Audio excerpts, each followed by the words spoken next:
Hey Beans, welcome back to my channel. I'm so cranked to introduce today's special guest, my daughter Elle. Say hi, sweetie. Hi, we're making butter from scratch today. I'm so excited. Elle, can you please do this properly? Mom, it's the 6th take already. I can't even film my arms anymore. If you're still not satisfied, then film it yourself. Hey, I'm Elle, a high school student living in Wisconsin with my mom. From the outside, there's nothing out of the ordinary about us. Well, except that my mom's a vintage holic. See, she in fact became a famous YouTuber for her 1950s lifestyle.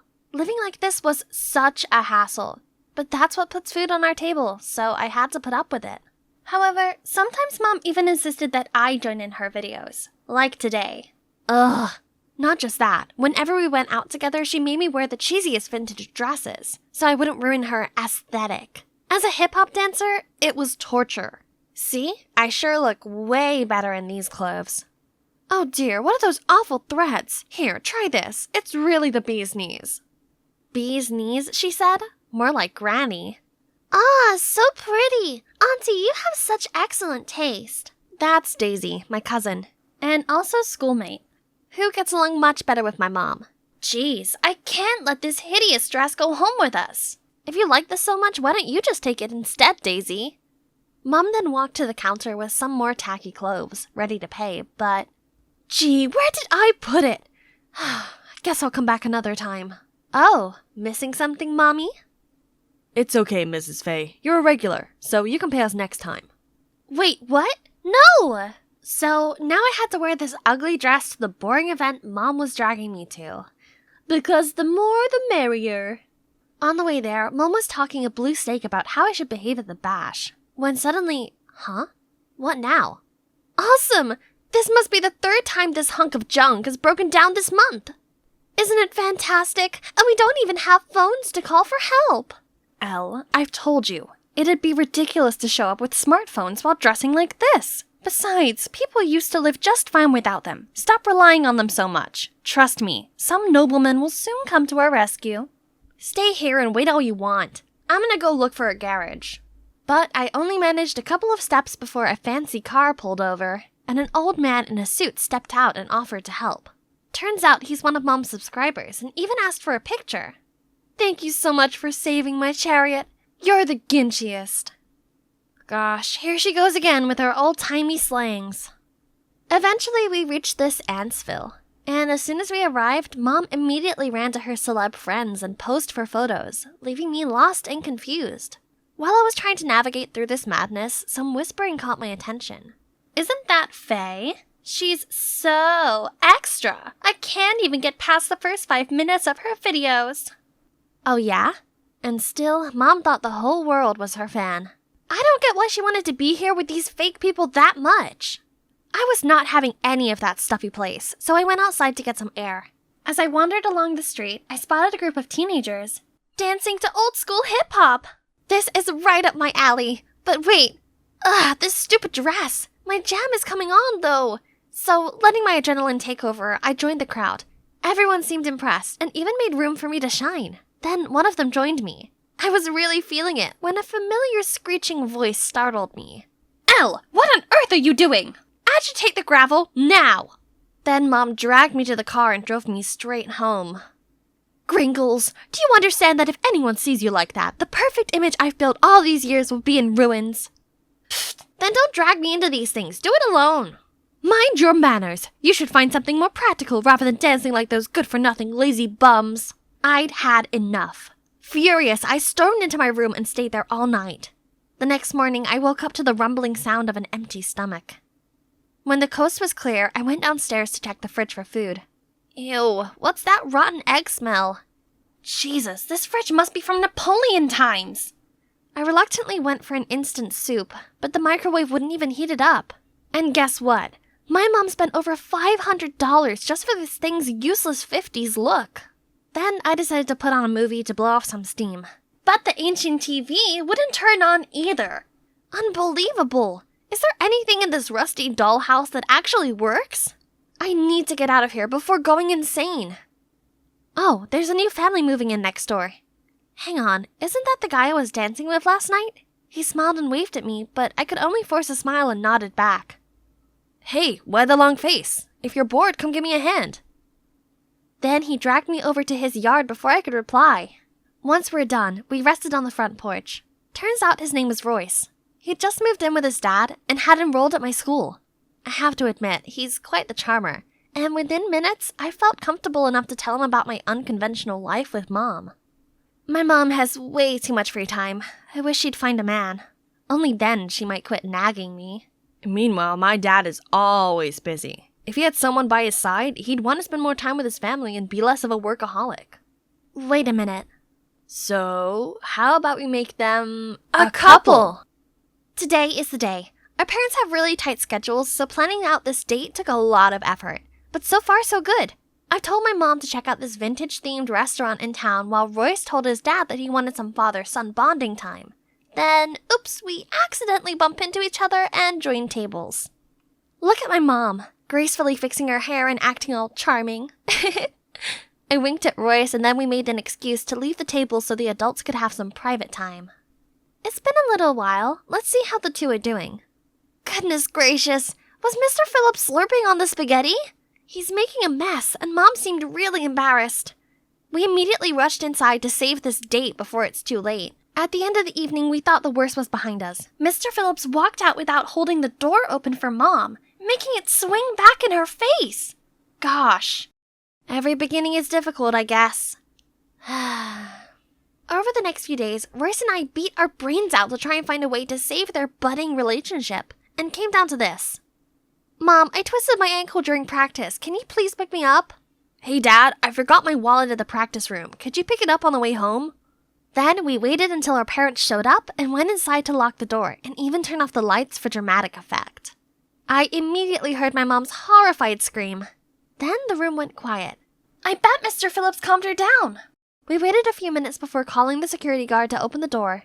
But contrary to our expectations, the one being hysterical was Mr. Phillips, who was now sobbing in my mother's arms.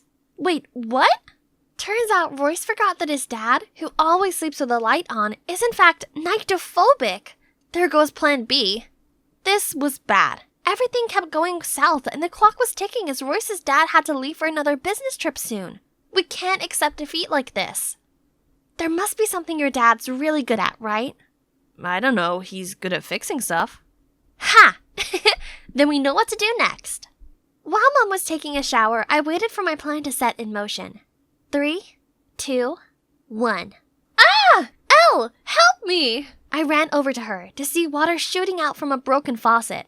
After a couple of minutes of struggle, I called Royce's house for help, aka Mr. Phillips. As soon as he arrived, he went straight into the bathroom and helped Mom out of that pool. He looked way too cool, just like Superman.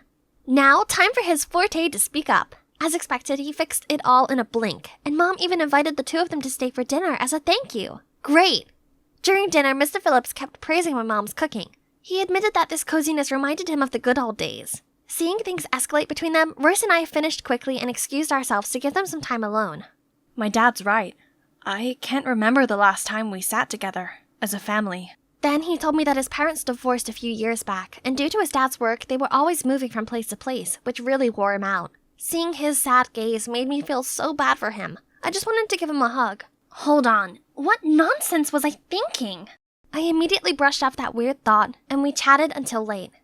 The next day at school, I was talking to Royce as usual, when suddenly our conversation was interrupted. Oh my god, aren't you the new guy? How do you know him? Huh? Where did Daisy come from? And is befriending Royce something strange? Then she whispered to me that Royce's good looks hadn't gone unnoticed by other students. Wow, no wonder I kept feeling like we were being watched whenever we hung out at school. Daisy then proceeded to chime in between us and talk to Royce non-stop, even on our way home, when clearly her house was not in the same direction as ours. How annoying! But good news, back at home Mom seemed to be floating on air. I caught her humming along to love songs and she didn't nag me at all when I went to dance practice. Royce also said that his dad had been in a great mood too. Sparks were definitely flying between them. Our plan finally worked. Good job, sis. Huh? Was I really gonna be his stepsister? I should be happy with this outcome, right? But what was this uneasy feeling? One day at practice, I walked in on Daisy and Royce and immediately felt awkward, so I just rolled myself into a corner. Why did I react that way seeing them be so close? Is it possible that I've fallen for him? This can't be. We're gonna be family. There's no way this can happen.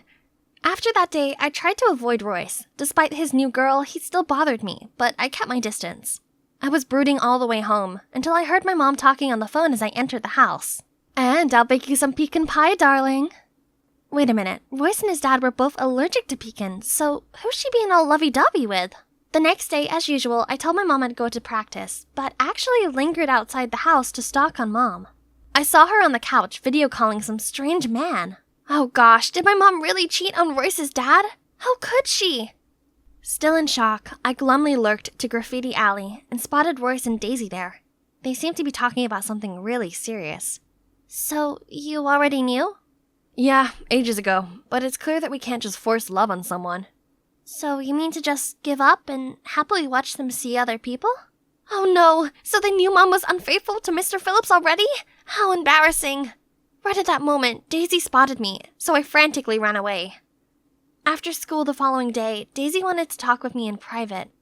However, it was not about what happened yesterday. Do me a favor and stop hovering around Royce all the time, will you? But Royce is my friend. I can't just stop seeing him because you said so. If you like him, be my guest. Suddenly, Daisy fell to the ground. Ouch! Why did you push me? Huh? What is she doing? At that exact moment, Royce showed up and worriedly checked on her. Okay, now I know what's going on. Sorry about that. Let me give you a hand. When she was just about to stand up, I shoved her. Now you know what my real push feels like. I noticed Roy's stunned look, but just walked off. Now that I don't seem so great in his eyes anymore, he'll stop approaching me. Sweetie, what's wrong? What's wrong? This is all your fault. If you didn't cheat on Mr. Phillips, everything would be fine.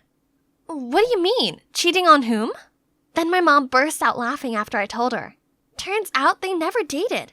They both saw through our matchmaking plan early on, but decided to just be good friends. And the person I saw Mom video calling with was her boyfriend, but she hadn't introduced him yet because they'd only started dating.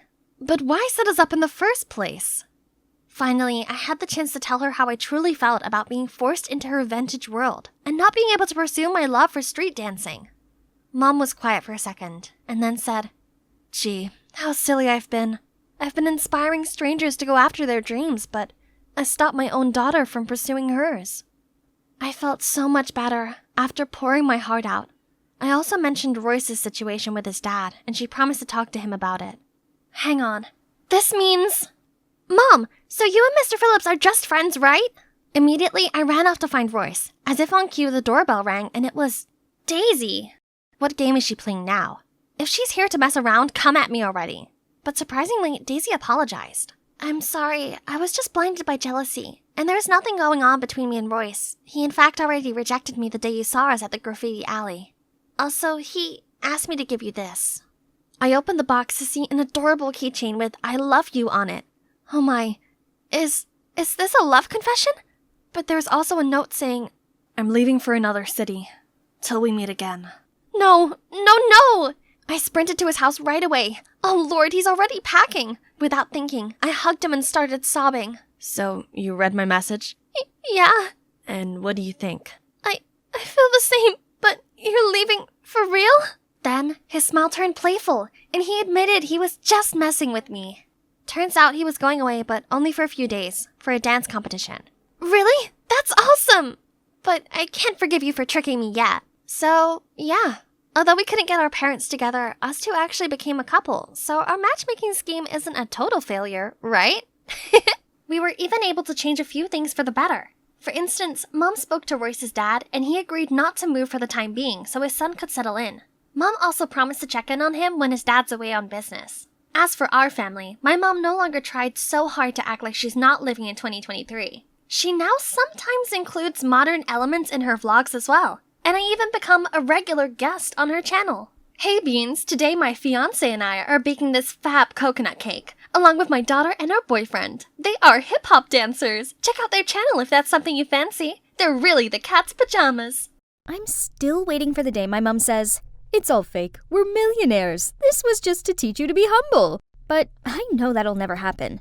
and I'm still humble. But humble as in humble background. Hi, I'm Addison from Colorado. Ever since my dad passed away when I was 7, we've been broke. And Mom got irked whenever I asked her for money. So going to this kind of expensive summer camp seems pretty far-fetched to me. Suddenly, somebody snatched the flyer out of my hands. It's Katie and Candace, the resident mean girls. Girls, are you ready for the trip yet? New hair, new nails, new clothes, all checked. What about you, Addie the baddie? Oops, sorry. We forgot that a poor loser like you could never afford to join in. I forced back tears as they burst out laughing, then left. Addison, are you okay? Don't listen to them. I can help. Stay away from me, Layla. Rich kids like you would never understand. I flicked her hand away and ran off. Let's see. Mom's getting ready for her night shift and didn't seem in such a bad mood. Maybe now is my chance to drop the question. Mom, I need some money for the school camp. It's the last chance to... We can barely afford the rent this month. Do you know that? Find a way to make money yourself instead of begging me, will you? At this age, and you're still so unthoughtful. Unthoughtful? Have you ever been thoughtful of me? I hate how freaking poor our family is. And more than anything else, I hate you. I ran straight to my room, packed a backpack, and quickly left the house. It's already 2 a.m., and this snowstorm is only getting worse. I ignored dozens of calls from Mom. There was no way I'd return to that house, ever. Oh, it's freezing. I rummaged through my backpack for my mittens when...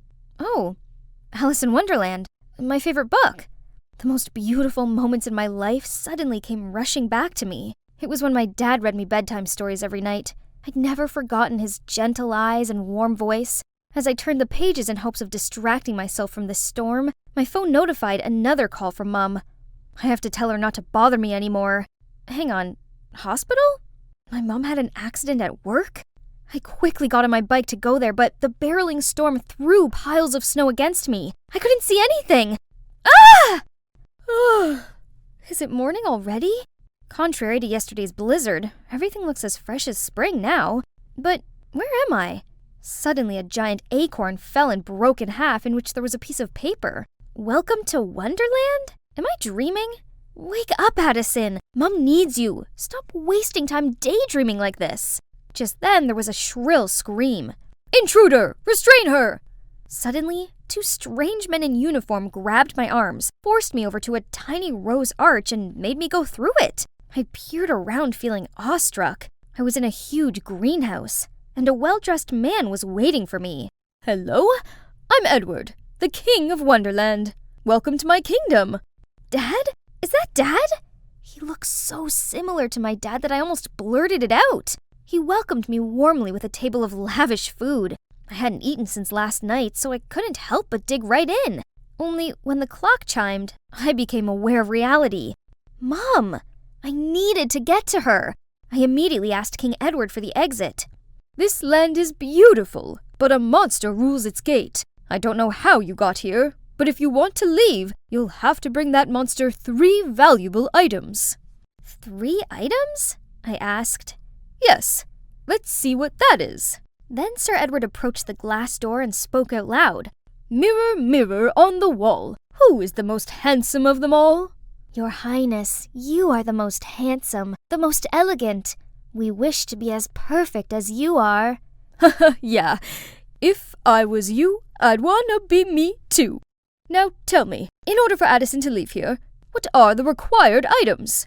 To escape this land, she must acquire 1 fair lock of Rapunzel's hair, the scarf of Red Riding Hood, and Aladdin's magic lamp. Complete this quest before the clock strikes midnight, or be stuck in this world for an eternity. What? Are you serious? Where am I meant to find those things? Don't worry, I'll send Arthur, my close bodyguard, to accompany you. Just then, a tall, handsome guy about my age appeared. Hey, little girl. There's no time to waste. We need to leave now. Then he threw me a set of clothes and told me to change.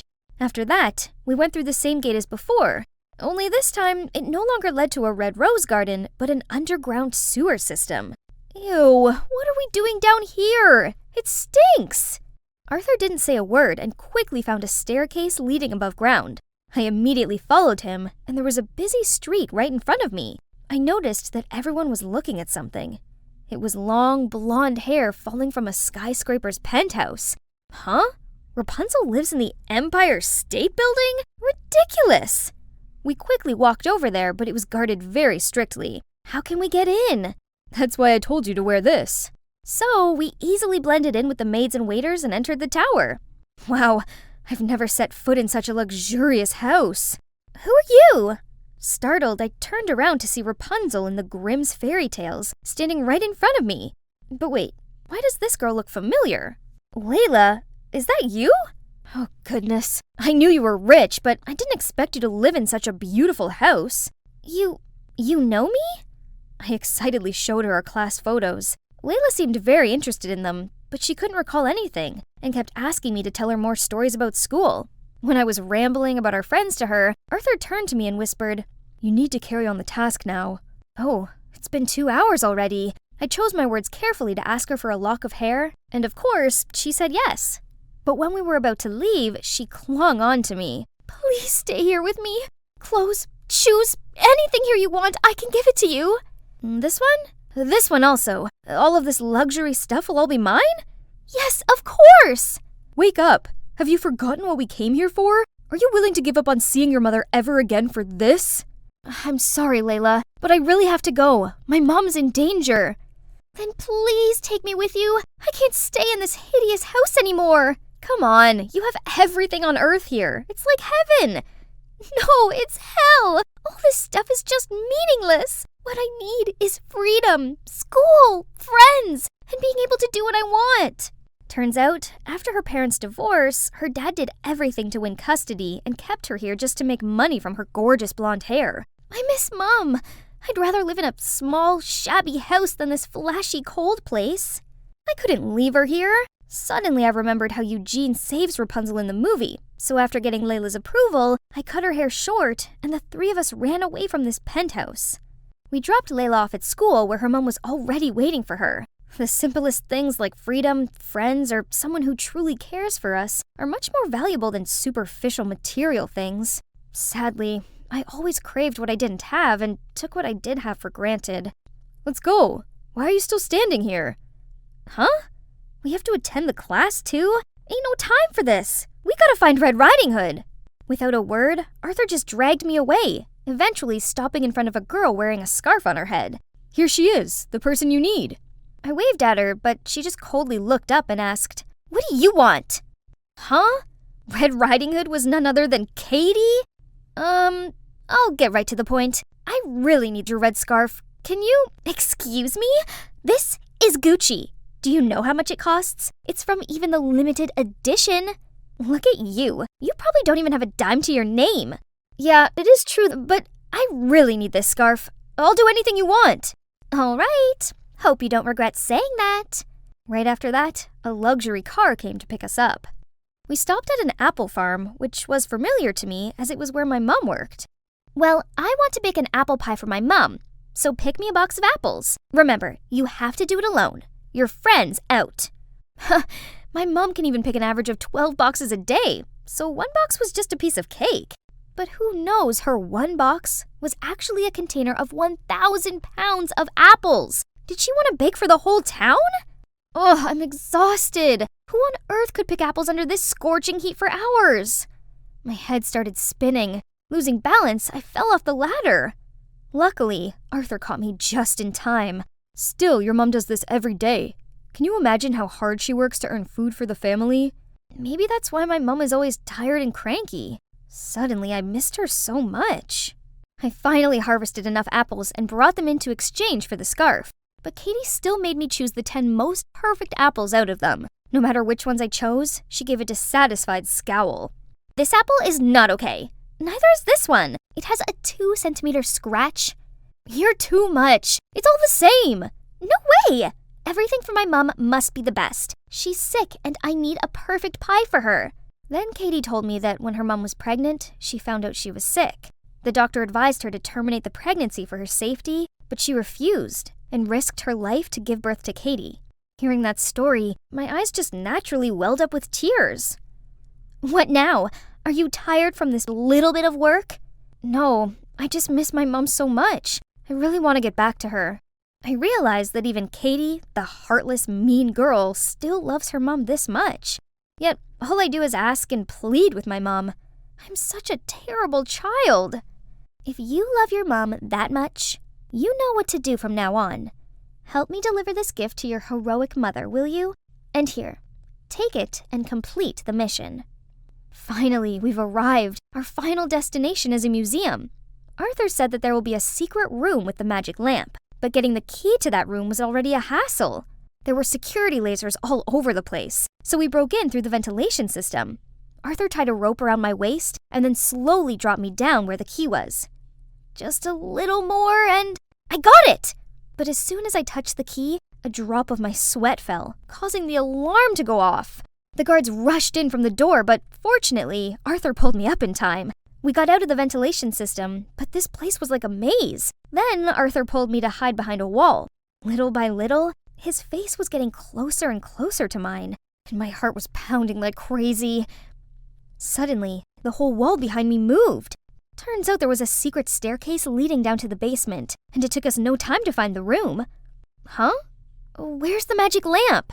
Arthur approached the only object in the room.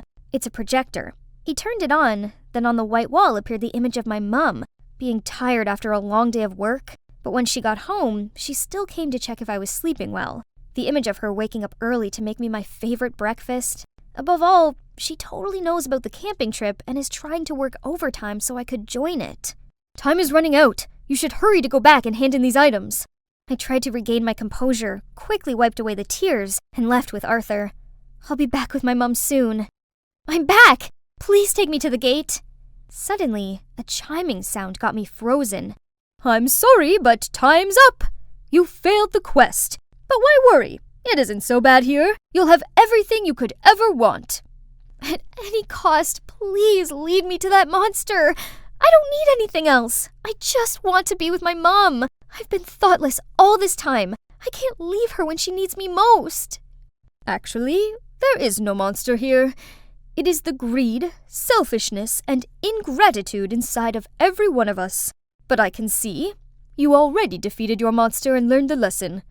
So, you can go back to your mom now. Huh? Everything was so bright. Where was I? Honey, you're awake. Thank goodness. Someone squeezed my hand. It was Mom. Mom told me how she'd collapsed at work due to overworking. Then she found out I'd fallen off my bike in the snowstorm and knocked myself unconscious. Here you go, sweetie. My mom placed some money in my hand. Now you can go on the camping trip. I'm so sorry for upsetting you, and I promise I will work extra hard so you don't have to go without. I burst into tears and shook my head. I don't need it. I don't want you working overtime and putting your health at risk for me. Having you healthy and by my side is all I need. Mom, please forgive me for everything. As we pulled apart, I noticed someone standing in the doorway. Arthur. Turns out it was Arthur who rescued me in the snowstorm. Thank you so much. You're my knight in shining armor. Anytime. I'm just glad you're okay. I mean it. I wouldn't have completed the tasks without you. Huh? What tasks? Looking into his dreamy eyes, I honestly felt like he'd been sent by my dad to help me learn from my mistakes and be grateful for what I had. Never mind. I'm just glad you're here. Hey, Arnie here. I'm a freshman at college, and I guess you could call me a nerd. I mean, I'm fascinated by computers and techie stuff, and I'm majoring in computer science. I'm just a regular guy who would much rather spend my free time on my computer than out partying. I don't really care about my appearance. As I see it, clothes are clothes. So a slouchy t-shirt and jeans will do me. I also suck at socializing. I clam up and just end up talking nonsense. I guess that's why I usually stick to being in my own computer guy bubble. Well, at least I did until I met Camila. I'd never had a girlfriend before, which, given my awkwardness, was no great surprise. My first meeting with Camila, well, it didn't go all that well. I was running late for my study group in the library. So I was rushing up the stairs and I bumped straight into Camila, who was reading a book while walking down the stairs. I watched on horrified as she fell down the stairs. She fractured her ankle, and I felt so guilty and blamed myself for this. After that, I tried being the good guy and helping her out. I offered to carry her bag to class, but she huffed out. "Could you please stay away from me? I don't need your help, okay?" Then she glared at me. Another time I bumped into Camila while she was sitting on the grass and passionately reading Twilight. So I bought her a signed copy of the second book in the series. She stuck her nose up at me, told me that book was so last decade, then limped off. I guess she was still mad at me for the accident. But then the next time I saw her, she was reading the book I gave her. She giggled, then said to me, "Okay, this is actually a really neat gift, thanks." After that, we started talking more, and I even helped her out with her studying. I'd never met a girl like Camila before. She was so gentle, girly, and pretty. But like my thing was computers, her thing was books. She adored them, and she always had her head in a book. I admired this about her. A girl who reads as many books as she did must have a beautiful soul. I found myself falling for her, but being the awkward guy I am, I didn't think I stood a chance. Then one time after I'd finished helping her study, she leaned over and kissed me. Trust me, no one was as shocked about this as me. Not long after, we became an official couple, and at first everything was great. However, Camila gradually became more and more addicted to her reading. She loved romance fiction. From the classics such as Pride and Prejudice, to more modern affairs such as The Fault in Our Stars, she loved them all. There were days she got so caught up in these fictional worlds that she read from night till early next morning, and she even missed college because she was too tired to go. We went to the library a lot to study together. While I studied, she usually stared dreamily out the window, lost in whatever fictional world was currently occupying her mind. And when I'd called her name, she never answered. After she finished each book, she went into this depressive state. It's like she couldn't deal with reality.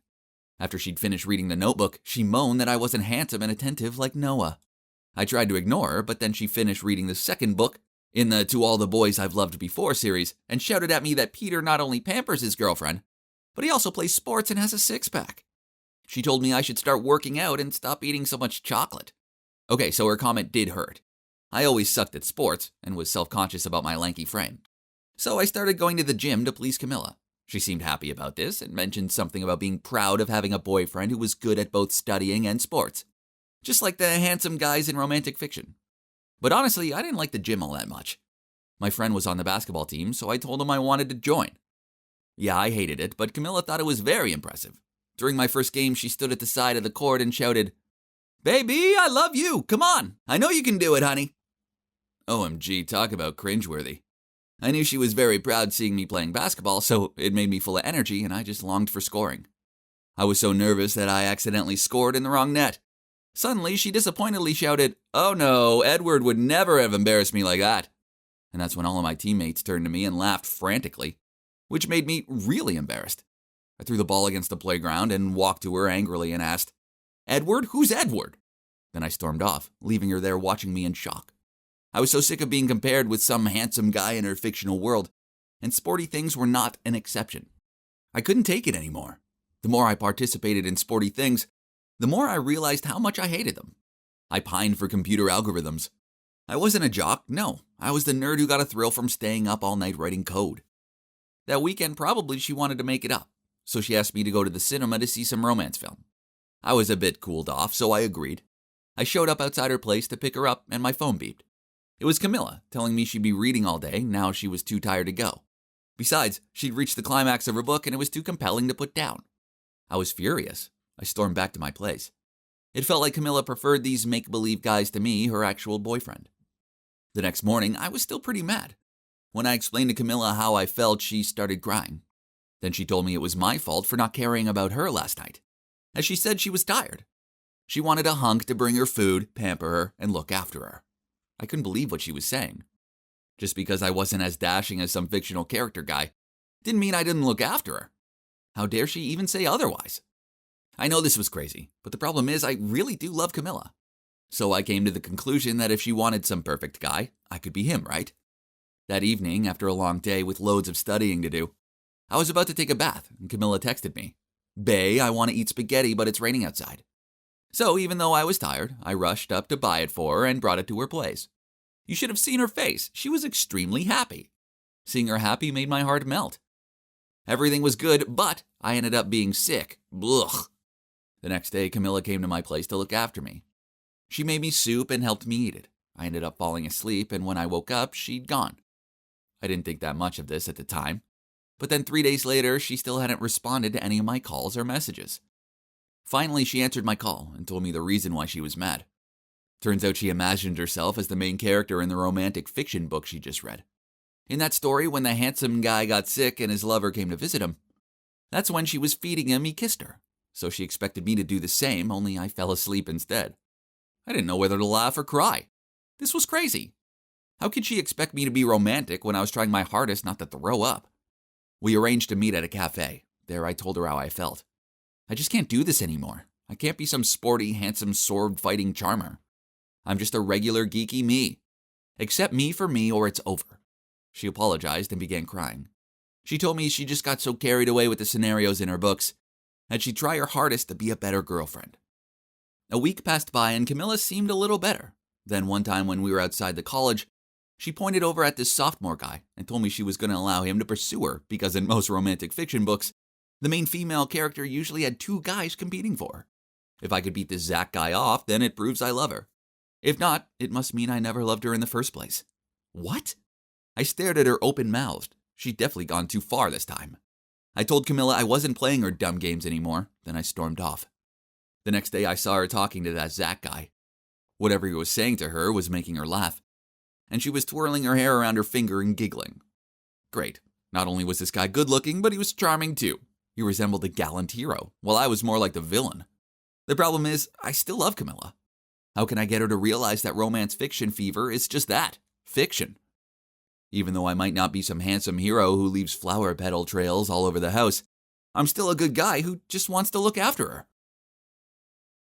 Hi, it's Arnie here again, just your regular computer-loving nerd. I've come back to tell you more about my story. Here's a quick refresher. I love my girlfriend Camila, but she's addicted to romantic fiction. At times, it's like she even thinks she lives in one of those novels, which has led to plenty of awkward situations. Then one day she took it too far when she told me she was letting this handsome guy called Zach pursue her. Apparently, if I loved her, I'd fight for her and win her heart, just like the characters in her book did.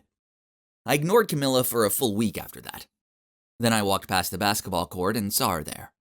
She was watching Zach play, and she cheered and whooped when he scored. My heart flipped. Zach was so handsome, while I was some lanky nerd with messy hair, dowdy clothes, and a bloated belly.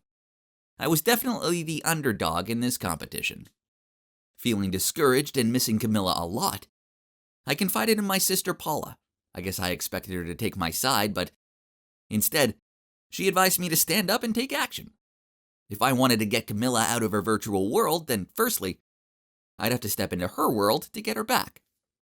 Paula told me that all girls love romantic fiction, and that Camila loves them even more than most. So I should discover why she loves them so much by reading some myself. Then I could understand her and help her. Okay, so I guess Paula's plan made sense. But seriously, I was a computer guy, and now I was expected to read soppy books? Still, I'd do whatever it took to win back the heart of Camila, as I truly do love her. Camila had left some of her books and mine, so I started reading them. I'm a logical guy, so it didn't take me long to figure out the general format of these books. So I decided to learn from them in order to defeat Zach and win Camila's heart back. So I derived a plan. The first lesson from these books seemed to be always love yourself first and love will come after. Okay, so maybe I was a bit scruffy. I guess I didn't resemble a guy who loved himself. So I went to the hairdressers, and instead of instructing them to do my usual short all over please cut, this time I asked them to give me more of a suitable and trendy style. Next, I asked Paula to come shopping with me, and she picked out some smart-looking jeans and a couple of nice polo shirts. Now, who said nerds couldn't have style? Finally, I faced my nemesis. Sports. Ugh. If I knew I wanted to have a well-built body, like Zach, then I needed to get fit. So I hit the gym and started jogging. For the first few weeks, I was a sweaty mess. But then I improved and actually found myself enjoying running. One time I was jogging through the park when I saw Camila sitting on a bench reading. I jogged on the spot in front of her and said, "Hey." She was so shocked when she looked up and saw me that she dropped her book. As I bent down and picked it up for her, I turned around on purpose so she could check out my newly improved butt. I continued running, then peered back and saw her peering over at me from over her book. Talk about success. Now for the second lesson I learned from the reading soppy novels, the heroine should love a guy who she has this undeniable connection with. So finally, after 3 weeks of no messages or calls, I text her. "Camila, I'd like to say that I accept your challenge and I'll prove my true love for you." The next day I waited outside of Camila's class and invited her to lunch. To my annoyance, Zach appeared and invited himself along too. In the canteen, I pulled Camilla's chair out for her and told her I'd go pick out some food for her. And I'll bring it over, Zach butted in. How about if we both pick food and Camilla chooses which she wants to eat, I replied. Needless to say, Camilla looked so excited. Two guys were trying their hardest to impress her. This was a dream to her. I know how much Camilla loves bound salad, so I ordered a massive portion of them for her. And then I also got her a flapjack. Well, Zach chose some boring chicken fries for her and a massive burger for himself. Camilla looked at both trays of food, then dived straight in for the bound salad. Success again! Although poor Zach looked so disheartened that I even felt sorry for him. Well, almost. Last but not least, the third lesson. Although handsome guys often say cheesy words, that's not the point. What really makes the heroine happy was the feeling of being unique, the only one in someone's heart. Okay, so I have no idea how to say cheesy stuff, but I do truly care about Camilla and think she's a unique and special girl. So I needed to prove this to her, right? I put my plan into action. I showed up outside Camilla's door smartly dressed and holding a massive bouquet of flowers. Camilla appeared and looked flustered as she took the flowers off me. I told her I was taking her to the cinema, but she just blushed and replied, "Sorry, Arnie, I'm meeting Zach there, as I've already arranged to see that movie with him." I felt gutted, but I forced a smile and replied, "Oh, okay, sure. I hope you have a nice time. I'll go with my friend then." But I went home, changed, then went for a jog. Yeah, I know what was happening to me. After that, I felt so frustrated, so I went on my computer for a bit. I couldn't get the thought of Zach and Camilla sharing popcorn and cuddling up together out of my head. I was beginning to think I was wasting my time. And no matter what I did, Camilla would always choose a guy like Zach over me. Suddenly, my phone rang. It was Camilla. She was sobbing and asked where I was. She wanted to see me. Without even thinking, I rushed to her place. Before I could even ask her what was up, she ran into my arms and started kissing me. Okay, this was crazy and unexpected, but good. Very, very good. I made her a grilled cheese sandwich, then we cuddled on the couch. She asked me, "You told me that you'd gone to the cinema with your friend. So why could you be here with me?" I looked at her and said, "Yes, that's what I said, but I just wanted to go there with no one but you." She giggled and kissed me. This all seemed so surreal. And I'd worried I'd read so many romantic fiction books that I was now stuck in one. Then she told me that she'd shown up at the cinema only to find Zach wasn't there. So she'd waited for ages. Then he messaged her saying he was at a party and had forgotten to cancel their date. This proved to her that Zach didn't care about her at all. And it dawned on her that she didn't like him either. She loves me, and she had to see me straight away. From then on, Camilla ignored Zach. She apologized to me for all she'd put me through, and told me that lanky or not, she loved me unconditionally. She also promised to try and stay grounded, and to be not quite as dreamy, and to remember to take breaks to eat during her reading splurges. I know she loves fiction, and I would never ask her to stop reading the books she so loves. But I did ask her to limit her reading. Now she reads one book a week. Now things between us are better than ever. She still gets dreamy at times, especially after she's finished her latest book. But we both now realize how much we love each other, and we wouldn't want to be without each other. Besides, whenever she gets in her post-depressive book state, I handle it by being extra romantic toward her. I buy her colorful flowers. I take her on romantic picnics in the park. And I make her breakfast in bed, complete with heart-shaped pancakes. We also reserve one night a month for fantasy date night, where we both pretend to be characters from a romance novel. It's actually great fun, and Camilla loves it. I may be a computer nerd and Camilla a book geek, but that doesn't mean we don't work well together. Prince Charming doesn't have to gallop in on a stallion and have perfect hair. No. Instead, it turns out he can just be a normal, computer-loving nice guy. Hey, my name is Erin, and as you can see, I'm just your normal 18-year-old college girl. But my friends who know me well know that I'm not a girly girl. If given the choice of a shopping trip or beer pong, well, then there's no contest. All through high school, I was known as the prank queen. One time, this girl teased me about my sneakers, so I put a real-life spider in her lunchbox. She totally freaked out. It was so funny. Another time, my teacher gave me a totally unjust C on my essay. So when she wasn't looking, I placed her coffee mug upside down. As soon as she picked up the mug, coffee spilled all over the table and her clothes.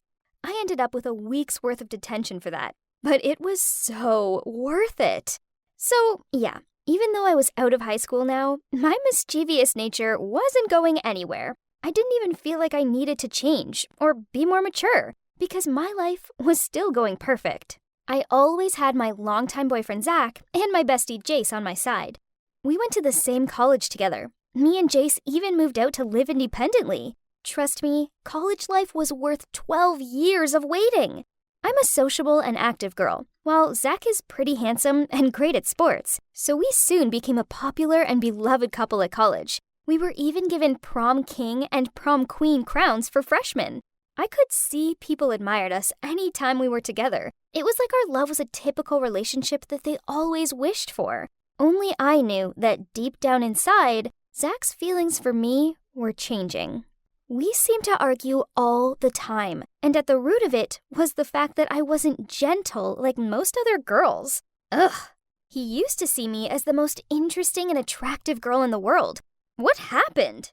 Once, he took me to a party to celebrate his basketball team's win. We cheered a lot, and at a point I was so excited that I jumped on the table and drank wine with the boys. Everyone around was cheering with joy, but Zach wasn't happy. Then later, when I was getting in his car ready for him to drive me home, I asked him, "What's wrong? Aren't you happy you won?" He replied, "You're an embarrassment. No one else's girlfriend was downing wine and cheering at the top of their voice. Why can't you just be gentle, like your friend Jace?" I was fuming. So fuming, in fact, that I got out of his car, slammed the door shut, and walked home. It was such an outrage comparing me with another girl. Not to mention that Jace is the complete opposite of me. She's super quiet and introverted. You know what they say, opposites attract. This is so true, as Jace and I are the best of friends. But there's no way I could be gentle like her. If he wanted me to be more like her, why didn't he consider himself to be as sweet and smart as her boyfriend, Jay? I arrived home to find Jace sitting in tears on her bed. Oh, my gentle, weak girl. That night must be Black Friday for both of us. So I hugged her and asked her what was wrong. She replied, "Jay's changed, Aaron. He doesn't like my meekness and wants a more vibrant relationship. In fact, he wants me to be more like you. He said I should be active and strong like you are. Now I don't know what to do." I said, "Oh, God, boys are so confusing." You know what? Zach said the same thing to me. He wants me to be gentle like you. Jace looked at me with surprising eyes. Really? He did? I know, so hilarious, right? We have to do something to make them realize our true value. But what can we do? And once again, my prank-minded brain came up with an extraordinary idea. And I told her, "I know, Jace. We can swap boyfriends." "No, Aaron, I don't like Zach. And from when you have eyes for Jay?" Hey, don't get it wrong. I just want my Zach. So here's the plan. We will annoy our boyfriends so they won't want to hang out with us for a few days. Then we'll take this time to strike and flirt with each other's boyfriends. Then, just when they thought they're getting close to us, we'll be super annoying. Then they'll realize just how amazing their actual girlfriends are. Talk about an amazing plan, huh? I mean, what could possibly go wrong? Jace was hesitant at first, but she eventually came up with my prank. As usual, our boys would soon come back as their old selves. I put my part of the plan into action by asking Zach over to watch the new episode of his favorite show on Netflix. Then, during the show, I ate popcorn really loudly, then continued to make comments and laugh while he was trying to concentrate. Eventually, he snapped and said, "Are you crazy? I'm trying to watch this." I replied, "What? You can't stand me anymore or something?" We argued a little bit, then he said, "You know what? You're annoying. Why can't you be nice, delicate, and gentle for just a moment?" Then he stormed out of the room and left. I immediately texted Jace. Mission completed. As for Jace, she went out with Jay.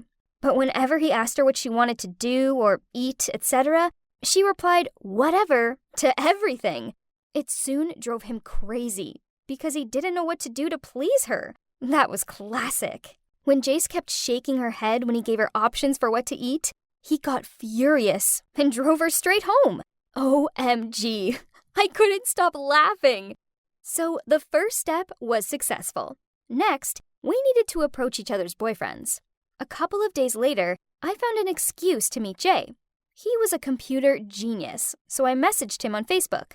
Hi, Jay. You know a lot about computers, right? Can you help me, as my laptop won't connect to the Wi-Fi and I have an assignment due? Then he replied, Sure. Just take a picture of it and send it over. So I replied, Can I bring it to your place? You gotta help me. I don't know what to do. Well then, of course, he said yes. So I wore a cute outfit and went over there.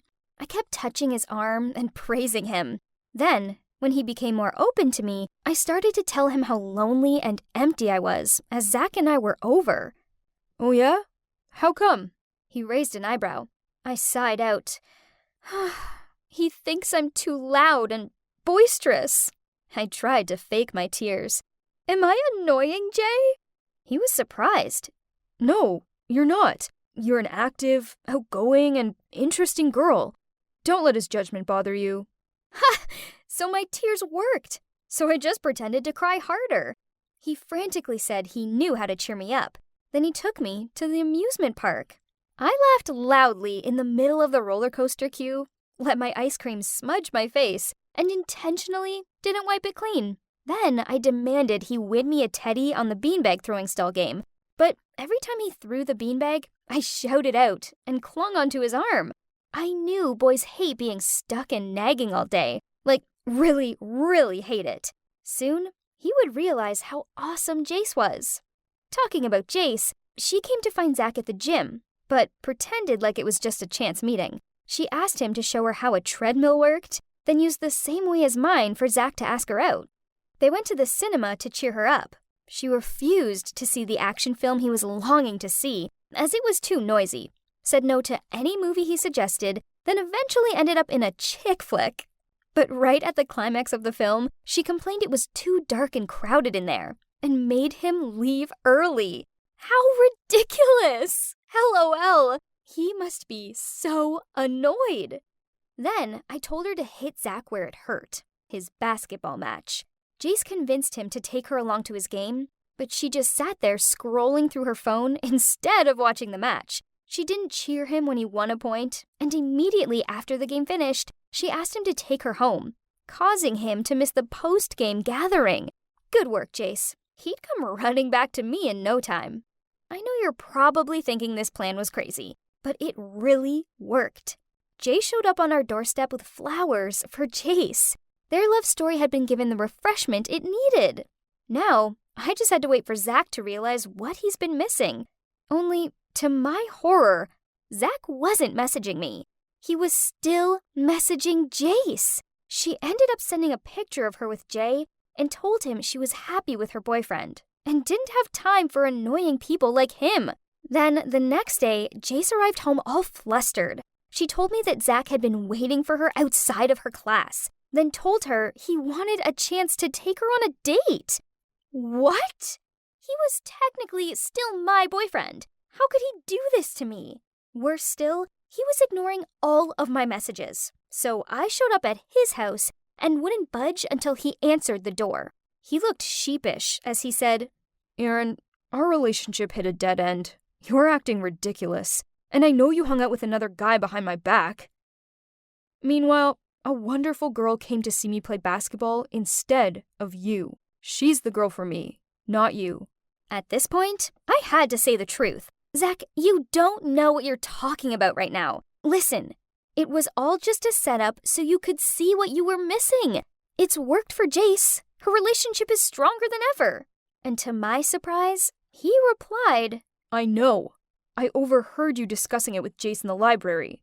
At first, I found you so cute because you were trying to save our love, and I just wanted to please you, so I pretended not to know. But then, I realized something. I don't love you anymore. Instead, I love Jace. And thinking about it, I guess I have for a while. She's like a little, arrogant cat that I want to pamper and take care of. You know, I've always liked cats. What? She's not even arrogant. She only acted that way as part of the plan, I shouted. I don't care. All I know is I love her, not you. Ugh! I can't believe it. What have I done? Because of my stupid prank, I've lost my boyfriend to my best friend. What am I meant to do now? Hey, it's me, Erin again. I'm here to tell you the concluding part of my story. So, I came up with a genius idea to swap boyfriends with my bestie, Jace, and mess things up to make our current boyfriends appreciate us more. Only my plan backfired massively when my boyfriend Zach decided he loved Jace, not me. Standing on Zach's doorstep having him tell me he didn't love me anymore was so humiliating, especially as a bunch of college kids were hanging out nearby and could hear everything. I yelled at him. We've been together for 3 years. Doesn't that mean anything to you? He replied, I know. And we've had some great times together, but we've grown apart. Besides, I know Jace loves me too. Geez, Zach, she doesn't. It was all part of the plan. Nah, before all that, she told me she was tired of Jay, and she really loves me, but she couldn't do that to you, or to Jay. What? Unbelievable! I made this plan work for her, but all along, she'd been playing me and my boyfriend. She'd ruined my relationship behind my back and been fake to me all this time? Now she was playing happily ever after with Jay while my boyfriend was pining after her. I stormed out of there, but going home was the last place I wanted to be, so I ended up at the park. I sat there thinking things through. I couldn't just leave things like this. Both Zach and Jay needed to know about Jace's true face. Fueled by my anger and humiliation, I rushed off to find Jay. Then I told him everything. He looked completely shocked as I told him how the plan backfired, as now Jace has feelings for Zach and was just using him. I expected him to get upset or something, but instead, he just looked angry and shouted at me.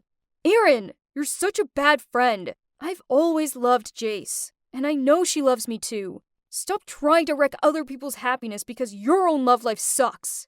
I stood there speechless, then watched as he walked off. OMG.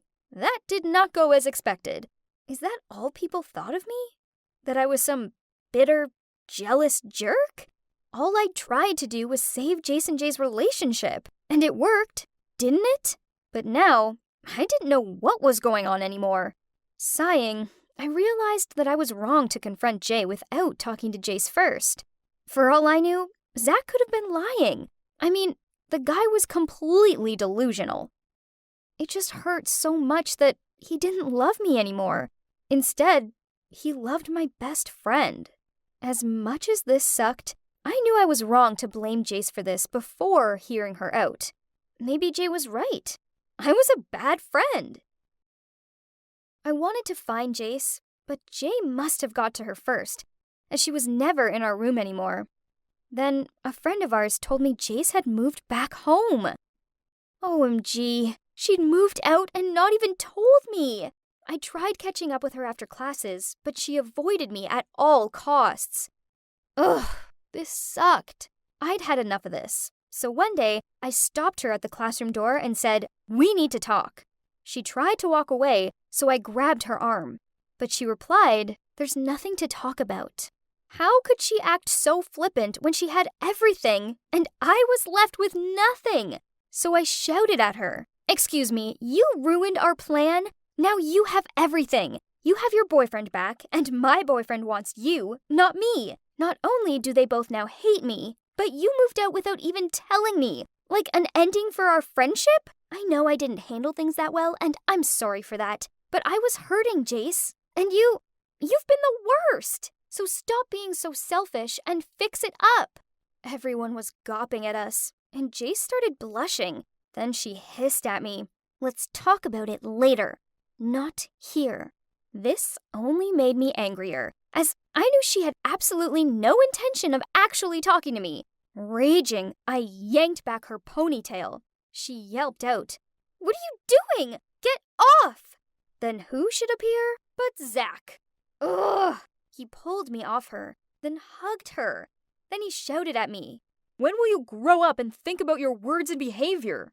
I was shocked. Now he was on her side. Jeez. This guy had ditched me for my best friend. What was he expecting from me? Sunshine and unicorns? Suddenly, Jay appeared and saw Zach hugging Jace. Shocked, he said, What's going on here? Jace, is this real? You and him? So what Aaron said was true all along? Jace moved away from Zach and said, Jay, I'm sorry. It wasn't meant to be like this. He gave a nod of his head, then replied, I trusted you, but it seems like it's not worth it. After that, he left. Jace looked really confused and embarrassed, which, I'm not gonna lie, made me feel a little bit satisfied. Also, Zach was not a fool and got angry about how she'd moved away from him. I left them to their heated discussion and went into class. Good. Now her love life was a mess, and it was my turn to fix mine. I had to bring Zach back to me on my own. No one could help me now. So one day, at his basketball match with another school's team, I asked the cheerleader team to let me in the Rooster mascot suit. It was so stuffy in there, but it'd be worth it, right? I would surprise him by running to hug him and celebrate when the team wins. He would definitely be touched and see that I'm always by his side cheering and watching him. So as planned, I ran down to embrace Zach as he scored the winning shot for the team. I tried to kiss him, but I forgot that I was in the form of a rooster. This made all the audience laugh. Zach tried to run away, but I chased after him and I stumbled. The rooster head fell off and everyone saw me. This time, the laughter and screams were even louder, but I just saw Zach looking at me with embarrassed and disappointed eyes. Talk about humiliating. Worse still, he didn't even help me up, just shook his head, then walked off. At that moment, I just wanted to melt into the ground, but then Jay rushed over and helped me to my feet. Jay drove me home, and he said, Why did you have to embarrass yourself like that? And for a person who doesn't deserve you? I replied, He's my boyfriend. He isn't anymore. I know it hurts like crazy, Aaron. But sometimes, we need to let go of things that no longer belong to us. Don't lose your self-worth for unworthy things. I looked up at him with teary eyes. So, you don't want Jace back? Nah, she's made it pretty clear that she wants him, not me. And I'm not going to be second best to anyone. Besides, she lied to me. And I'm not about that. I guess you're right. I sighed. It just hurts so much. Aaron, you're a strong girl. You'll get through this. But please promise me one thing, though. No more crazy ideas to try and win him back. I know. I managed a laugh. When I got home, I thought about what Jay said.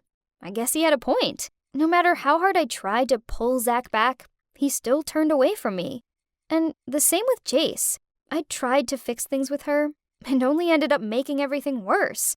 Thinking about it, Zach wasn't right for me. He wanted me to change who I was just to fit in with his life better. That wasn't right. I wanted a boyfriend who was proud of being seen with me, not embarrassed. And for Jace, she'd lied to me, and then she hadn't even respected me enough to talk to me before moving out. She wasn't a true friend. I knew that now. As the weeks passed, I finally got over everything. About Jace and Zach, I still see them around campus, but we don't talk. I heard they are a couple now, but the boys in the basketball club don't like her very much because she never lets Zach go out after matches with them. She also never dances and cheers happily for their victory. Well, that's not my problem now anyway. Ha! As for Jay and I, we're getting closer. I guess we bonded over our broken hearts. Also, it turns out we're far more similar than we realized. We started to hang out more, and then yesterday I suggested that we should go to the amusement park. His face was serious for a second, but then we both burst into laughter.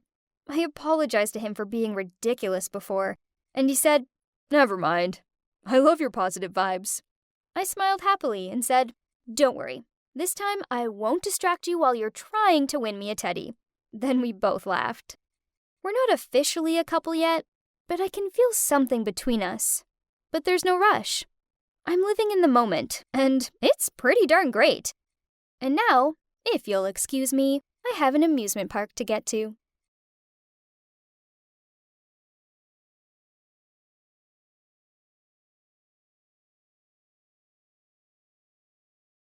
Finally, my spectacular sweet 16th is here. I spent months deliberating over every tiny detail of this perfect butterfly-themed party. Better yet, all the VIPs from the fashion industry were invited. Pretty impressive, huh? By the way, I'm Charlotte Stone, a fashion influencer with over 500,000 followers on Instagram. One day, I'm going to become an iconic designer just like Tory Burch. This party was my big chance to get noticed by all of these big shots. But wait, Ava? What on earth is she doing? Don't you realize how important it is to sort out garbage? It's not all junk. Like, this one is very valuable. Oh my gosh! Ugh! And now she was replacing the guest napkin with some biodegradable tissue. Suddenly, she's startled and rushed to an incoming guest. Your scarf! Is that real mink fur? You ruthless monster! Oh no, that was Trixie Maxflower, the famous drag queen, who's now strutting off in anger thanks to my sister's outburst. Ava was ruining everything with her hippie ways, and all of my guests were leaving. No, it's all ruined, and it's all her fault. Ugh. This wasn't the first time Ava had pulled things like this. She called herself an eco-activist and constantly brought rubbish home to remake into things, argued with anyone who didn't sort their waste properly, and forced everyone she knew to join climate change protests. The worst part was, I was always dragged into those dumb campaigns. It's super embarrassing being called the trash girl's little sis. Lonnie, where are you going? Wait up! Hey, trash girl, why don't you recycle this into skating shoes, huh? Next thing I knew, a gross banana peel landed smack bang in my face. Lottie, are you okay? No! My party was going perfectly until you barged in with your lunatic eco-anxiety. I wish you'd left my party, not them. Actually, I wish I didn't have a tree-hugging, trash-loving sister at all. Then I pushed Ava aside and stormed off. She'd gone too far this time.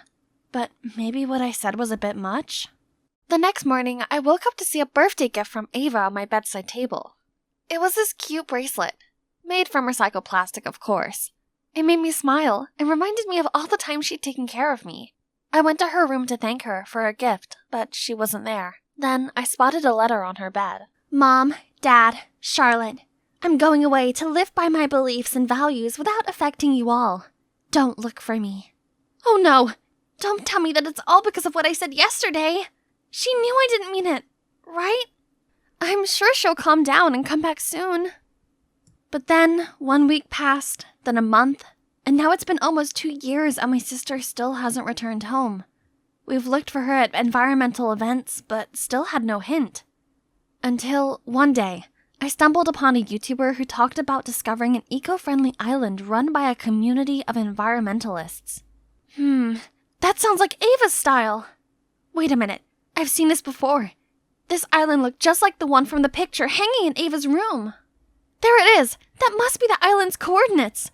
I gotta go find my sister! Oh boy, that was a long ride. Now I just need to find a boat that will take me to the island. Let's check the map. Huh? These are my stuff? Right at that moment, a woman reached me. Hey, what are you doing with my bag? I quickly apologized and returned her bag, then rushed back to the train to find mine. But I was too late. No phone, no map.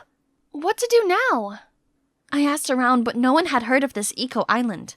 Hopeless, I slumped onto a bench, when suddenly a man tapped my shoulder and told me that his boat was heading to that island. I followed him to the harbor, but when I saw the boat, I immediately changed my mind and turned to leave, but the man wouldn't let go of my hand. I tried my best to resist as his 2 scary-looking crewmates headed towards us. Oh no, this isn't gonna end well. Let her go! Noah, is this a kidnapping? Should I call the cops? Panicked, the man let go of me, then grumbled and left. I trembled in shock, and it took ages for my heart rate to return to normal. I can't imagine what Ava had to go through out there all this time. Why are you trying so hard to get to the eco-island? It doesn't seem like you're seen. Now that I'd calmed down and looked at this guy properly, ooh, he was cute. And he knew about the island? Turns out he's a former resident and was now taking his sister there. I asked him if he knew anyone named Ava Stone, but he shook his head, saying that most people who came to the island changed their names to start a new life. Okay, so I just have to see for myself if Ava was actually there. However, Noah said he couldn't help, because the island has strict rules concerning newcomers. So I had to lie that I was also an eco-activist to convince them to bring me along. And ha! It worked! My hunch told me that I was now one step closer to finding Ava. That evening, Noah set up a tent on the beach and we waited there for a boat that was scheduled to take us to the island in the morning. Seeing Noah take care of Ellie made me miss my sister so much. My selfish stupidity had driven her away, but now I'm going to put things right. I'll definitely find you, Ava. Next day, Noah woke me up so early that even the gulls weren't about. We got on this rickety-looking sailboat without any engine. Hello? Were we going to the island or back to the primeval times? Noah helped sailing the boat, while I had to take care of the ropes. This was way harder than it looked. I could barely feel my arm muscles. Best wind ever. Charlotte, you're our lucky charm. But yeah, at least I had this beautiful view to compensate. Suddenly, the rope slipped out of my hand, causing the winch handle to spin and fling my bracelet into the sea. Oh no! Noah tried to stop me, but I was already deep in the water and immediately got swarmed by garbage. There it is. I pushed the trash aside, grabbed the bracelet, and was about to swing back when a fishnet caught my foot. Ah! I'm stuck! While struggling, I saw a dead sea turtle, tangled in plastic bags drifting by.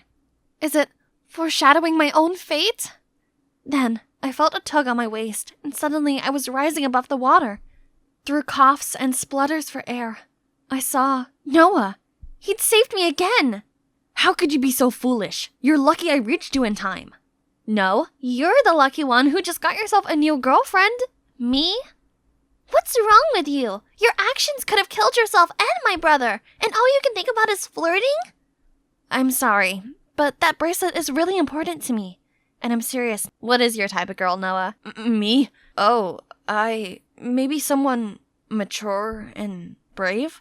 Got it. From now on, I'll be more mature then. By the next dawn, I could finally see our destination. But right when I stepped foot on the shore, two men who seemed to be village guards stopped me. You said you were bringing one sister, not two. Who is she? She's with me, Noah said. I tried my best to convince them, but they insisted on following the rule. No outsiders on the island. I didn't want any drama. All I wanted was to find my sister. Hey, the chief is coming! Jeez, what else is happening? I grabbed Noah's hand and hid behind his back. Please don't leave me alone. I won't. With my eyes closed, I heard someone step in and the female voice said, What's all this commotion about? Wait, that voice! I took a peek at the village chief. It's Ava! Ava? Is it really you? Charlotte? I found my sister. I rushed to hug her as tight as I could. I've missed you so much. Oh, little Lottie, how did you get here? I've missed you too. I'm so sorry for what I said. It's okay. I've forgotten about it already. Come, let me show you around. Turns out, the day she left home, she gathered like-minded people to come to this island and save its ecosystem. They built this village and a dike to protect the island from rising sea levels. When Ava asked me about my journey here, I told her all about the struggles I had to go through and how Noah had saved me. You like Noah? I guess so, but what's wrong with that? I mean, you always hated my eco lifestyle, but Noah and you do know we share the same mindset, right? That's true. They had many things in common, while I was like living in another world to them. It's okay. I've changed a lot since the last time you saw me, Ava. I was wondering if I could, stay here for a while. Ava agreed. Yay! Now I will have some more time to persuade my sister to go home and to win my man's heart. So, as the newest member of the village, the next day I started helping everyone with their tasks, like collecting coconuts, making DIY stuff, and planting corals. I even made use of my fashion sense and came up with stylish designs that were also environmentally friendly. Although Noah was too busy to see my creations, Other villagers were very excited about them, and often visited my workshop to try on new clothes. Hey, Sunshine. These designs are top-notch. You're like a tailor goddess. That's Sam, my coworker at the workshop. He seems odd, but he's actually a genius who could create technological devices out of scrapped materials. Each day he gave me a different kind of weird gift. This guy was definitely having a crush on me. But even his unicorn bicycle made from seashell couldn't move me, as I only had eyes for Noah. Speaking of Noah, he just walked past my workshop, right on time to show him this new material. I eagerly ran towards him, but stopped as Ava suddenly pulled him toward the hammock, leaned closer, and whispered something in his ear. What? So, when Noah said he preferred mature girls, he meant Ava? But what was my sister thinking? She knew I liked him. After that day, I couldn't concentrate on anything because of those two. Noah started to make excuses to not clean the coral reefs with me. And guess who was behind it all? Ava! Ouch. Great. I accidentally just stepped on the sea urchin. So I was rushed to the medical hut. Ava also came over to ask if I was okay, but I refused to talk to her. Or Noah. The wound swelled up, and I still couldn't walk normally a few days later. Surprisingly, Ellie started being nice and took care of me, and even went spying on Noah and Ava for me. Those two are made for each other. I even saw them secretly kissing a few times. They're the perfect king and queen of this island. Now there is no doubt that they're dating behind my back. How could Ava do this to me? Feeling betrayed, I dragged myself to the workshop. Maybe work can distract me from all this mess in my head. But here I was, stuck with Sam and his cheesy pickup lines. You must be exhausted, 'cause you've been running through my mind all day. Just leave me alone. I stormed out of there, but tripped and fell over. Right then, a hand reached out to help me. It was Ava. Jeez, she's the last person I want to see right now. You don't have to pretend you care about me. You know full well that I like Noah, but you still got with him. Charlotte, what are you talking about? I'm leaving today, and so should everyone in this village. This place is for cowards who ignore the real eco problems that are happening in the outside world. There, I'd let it all off my chest. But unexpectedly, the villagers came out of the bushes, holding decorations and a birthday cake with my name on it. They were throwing a surprise party for me. Oh no, I didn't mean to. Disheartened by my words, they all left. I guess you saw me with the chief when we were planning your birthday surprise. There was nothing going on between us. I thought you'd grown up, Charlotte. But I was wrong then. God, the guilt I felt right now was killing me. Frustrated and ashamed, I knew I couldn't stay here any longer.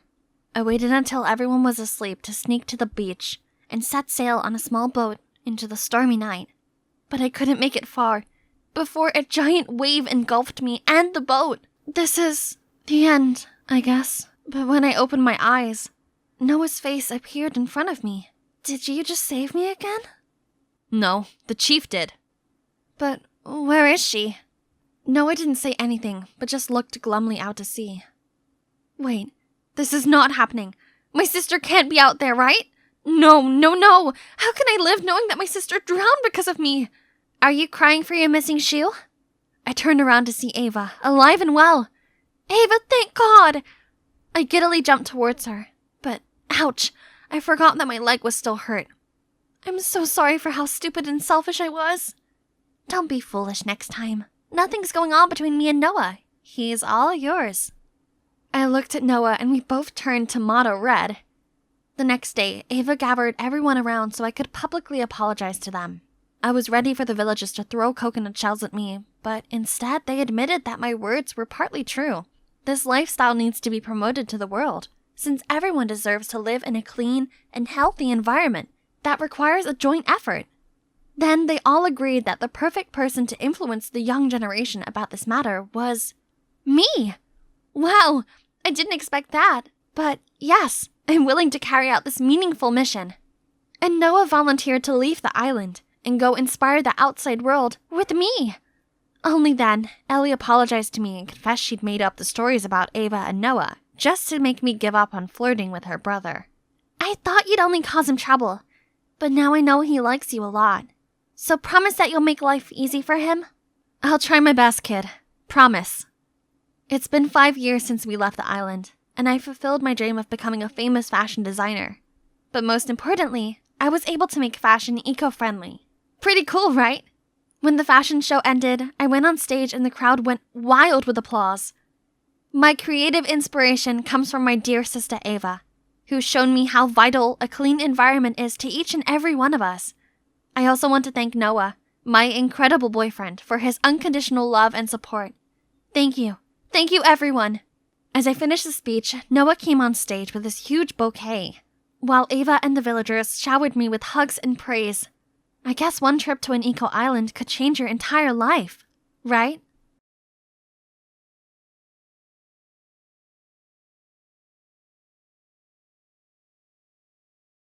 Blue sky, white clouds, golden sand. Such a perfect day for sunbathing on this luxury Hawaiian beach, while being served by Kirby, my archenemy. That brat used to tease me all the time about my old clothes and messy hair. Little did she know, I was secretly a millionaire. Earth to Clarine. Castle building all day won't fill your stomach. Finish your shift and go home. Well, Mary, who doesn't want to get rich? Sadly, some of us can only dream about it.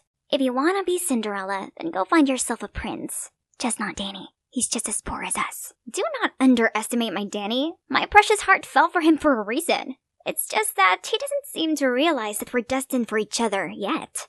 But Mary was right. My dinner won't cook itself. Let's see what we can afford for tonight. My dad left us when I was 4, and since then, Mom worked her socks off to provide for us. So it was down to me to also work to save up for my law school dream. All of a sudden, groceries started raining down on me. Bottles tumbled off the shelves and broke into pieces right by my feet. Ah! Is it an earthquake? I stooped down and prayed until it stopped. Thankfully, no one was hurt, but geez, it sure left a freaking mess. Warren, the store owner, looked distraught. This place was all he had, so I helped him clean up and place anything undamaged back on the shelves. Before you leave, please take this as a token of my gratitude. I hope it brings you luck. A lottery ticket? I don't know how this game works. I'll show you. It's simple. Each ticket has a unique set of numbers. Just check the results on TV tonight and see if they match. Let me see. Your numbers are 15, 26, 14, 48, 07, 23. Hey, those are the lucky numbers that have been on my mind all day. I want that ticket. Kirby, stop poking your nose in my business, will you? Sorry, miss, that's the last ticket today, and I already gave it to Clarine. Then I'll buy it. Here's your $2. Give it to me. You wish. I didn't really care about this ticket, but there's no way I was going to let her get what she wanted. And surely she wouldn't leave me alone. How about $10? That's a fortune to the likes of you. No thanks. I'd rather win millions instead and make you my maid. Look, you'll never get anything from me, be it this ticket or Danny. Just give up. Fine. Let me skip this stupid ticket, but Danny, never. Why are we always bickering, you ask? Well, we're both competing for the heart of Danny, tennis extraordinaire and brooding Adonis. Actually, I thought I had more advantage as we worked part-time at the same restaurant. But nope, Danny was such a cold fish. I tried again and again, but every single time, he just gave me a soulless thank you and that's it. If only I could build him his own tennis courts, perhaps he'd change his attitude. But that's impossible for a poor girl like me, unless I somehow hit the jackpot. The lucky numbers today are 48, 07, 15. Should I add winning the lottery to my daydream list? 26, 14. Is it just me, or do those numbers sound familiar? No way. It can't be. And the mega ball is 23. Now if your ticket has all 6 numbers, you win over $20 million. Play on. Me. I think I just become a millionaire. God had answered my prayers. What? Kirby's here too? The ticket must have hit it for real. I rushed there to rummage through the trash. And, here it is. It's mine. As if. Let's go ask Warren who this ticket belongs to then. Brilliant. And then give him a third of the prize? Do you really expect him not to ask for a share? Right. Okay, let it go and I'll give you a 30% share. Great ratio, but 30% is a perfect fit for you. I'll take 70%. And Danny. Oh, that's how you want to play. Fine then. How about whoever wins Danny's heart gets 70%? Deal. So we agreed to hide the lottery ticket in a trunk with 2 locks. Each of us kept 1 key to it. Then we buried it in a bush at school. Looks like the secret race between us starts now. Kirby wasted no time and brought Danny the showiest lunches ever, but he kept up his cold exterior and barely acknowledged her. Seems like I need a more delicate approach. So I told Mary to arrange a team-building game among the restaurant staff, in which we all had to answer the same questions to understand one another better. Oh look! He liked watching Star Trek, listening to Sam Smith, and reading Harry Potter like me! Oh, Danny boy, I told you we were destined to be a pair. Next question. What is the key to maintaining a long-term relationship? There's our very first answer. Feelings? Come on, Danny, be realistic. What uses do feelings have if you can't even afford to go on a date? Poor people can also be happy in love, but I don't think pragmatic people like you can. No, he misunderstood what I meant. After that, he ignored me completely. Worse still, kooky Kirby never left him alone. She even brought the whole cheerleading team to do this ridiculous routine while he was playing. Who cheers on a tennis court? She was going big, so I needed to step up my game. It's time to bust out my college savings. I spent the whole day at the mall buying him gifts and giving myself a makeover. This is the first time in my life I've spent my hard-earned money without considering the price. It feels so good, but at the same time, kind of bad. But I could make it up with the lottery money once I got Danny's heart. Look, I saw this watch and I immediately thought of you. I even met a professional tennis player at the mall. Can you believe it? And they told me this racket is the best. What do you think? You're crazy. This costs thousands. Why are you doing this?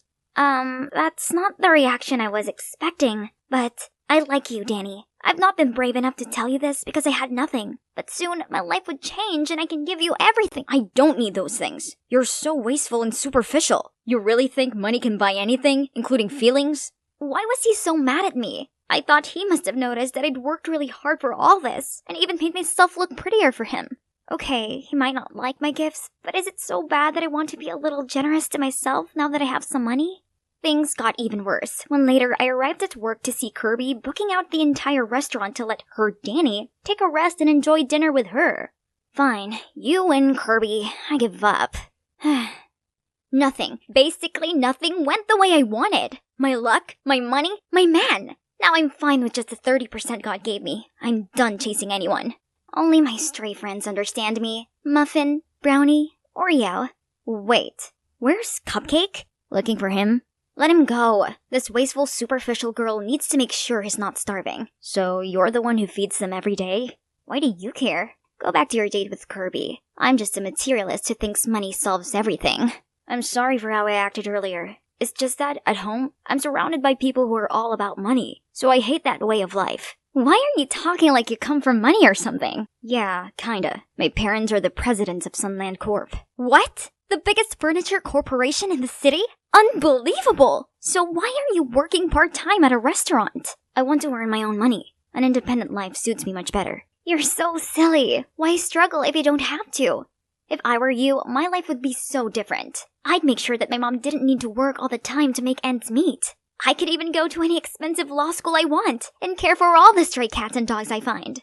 Surprisingly, this time, Danny didn't look at me with jaded eyes like before. Instead, he just listened patiently and gave me the sweetest smile ever. But not love. That's one thing money can't buy. How about Kirby? Did any of her grand gestures impress you? I prefer the cats. Our talk has confirmed that there's still a chance for me. Kirby's only advantage over me is money, but Danny doesn't care about that anyway. Is that the new student? Seems like Danny just found a worthy opponent. He's Finn.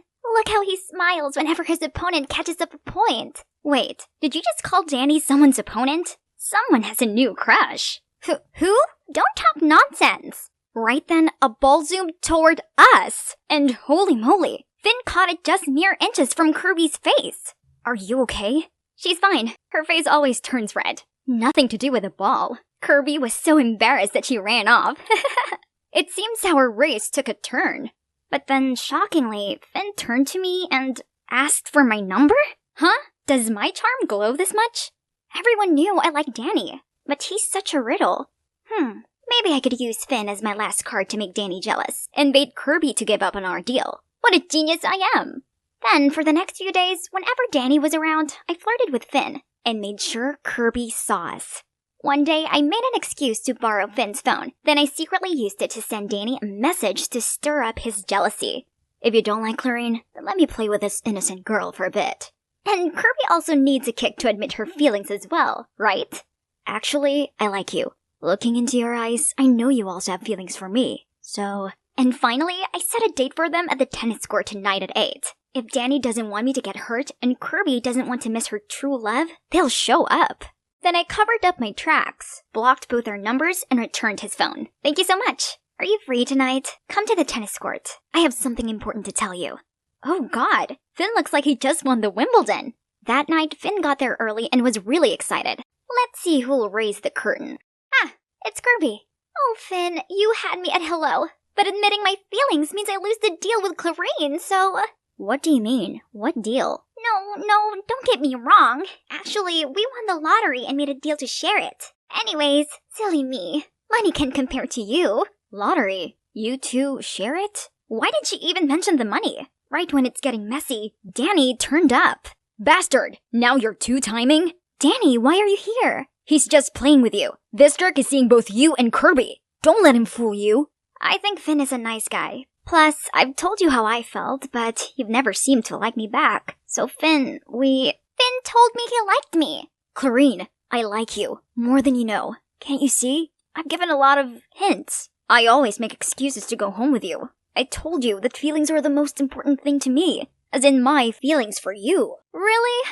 Idiot. How am I supposed to pick up those hints? So this daydreamer wasn't just imagining things? Turns out my plan actually did succeed. Kirby, it's true. I do like you. But I thought you were out of my league, so I just wanted to ask Clarine for help. Oh, how nice. Kirby, with a huge grin, then admitted I won. Then she dragged Finn away. I guess my biggest win is successfully pairing up two couples. The next morning, Kirby and I opened the trunk to get the ticket. When to our utter shock, Finn swooped in and snatched it away. While we were still processing what was going on, he ran off with our millions. But then, a shadow sent him tumbling to the ground. Danny? I saw him following you two and knew he was up to something shady. Then, Finn confessed that he transferred schools and approached me for the lottery ticket following his dad's order, who's none other than Warren. He knew it was a jackpot-winning ticket, so he set up a plan to steal it from me. I'm so sorry. My dad's a gambling addict, which left him heavily in debt, and only this ticket could save him. Oh, Finn, I believe he's not a bad person. This ticket was originally from Warren anyway, so we both agreed to give him a share to pay off his debt. Finn was moved and handed the ticket back to us. On learning this, Warren thanked us and offered to drive us to Tallahassee to claim our prize. He even carefully got me to double-check that my ticket was in my purse. But halfway there, the car suddenly broke down, so the four of us got out and gave it a push. But as we started pushing, Warren suddenly sped away, leaving all of us standing there in shock. Where's your purse, Clarine? I left it in the car. That greedy snake Warren did this on purpose to run away with the ticket. Now what to do? Walk back home or walk to Tallahassee? Calm down. Danny already has a backup plan. This is the real ticket. Enjoy the view for now. A taxi is coming to pick us up. Actually, the moment Warren offered to drive us all the way to Tallahassee, I sensed something sketchy. So I swapped the tickets. My dad's gone too far this time. He needs to stop gambling and work hard to pay off his debts instead. Finally, we got the cash prize. However, the four of us decided not to divide it anymore. Instead, we're building a shelter for stray animals together. Surprisingly, our project soon reached many philanthropists, and now our fund has been expanded across the US. Since then, Kirby is no longer obnoxious. Now she even wants to become a veterinarian. And me? I will continue to work my way into the law school of my dreams. My hard work has really paid off because they just sent me an acceptance letter. I might not be rich, but in all honesty, it doesn't matter, as I couldn't be happier.